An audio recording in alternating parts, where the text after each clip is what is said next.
Hi everyone, welcome. Here's a quick intro to jobs and how those can be helpful for us when we think about our scheduling. So what are jobs? Jobs are another layer of information that we can store on each of our shifts.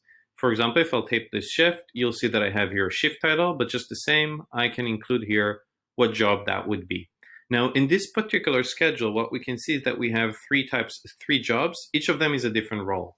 Receptionist, chief manager, waiter. This is especially useful if I'm from the food and beverage industry or retail. What you should do is you should ask yourself, what is the best representation for a job in your business? Is it a role? Or potentially could it be something else? Another popular example may be customers. So when you use jobs to represent customers, on top of the classical view that we have here, users over time, where you can see what Alfred is doing throughout the week, we can always come back and flip it into the view by jobs so we can think from our customer point of view. For example, customer 2 is going to get 2 services from me over the course of this week.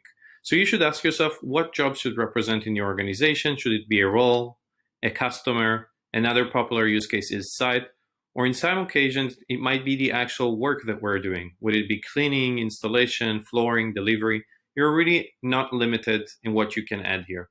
Go ahead and explore the jobs feature. If you have any questions, feel free to reach out to our team. You can always do so over at the chat function right here.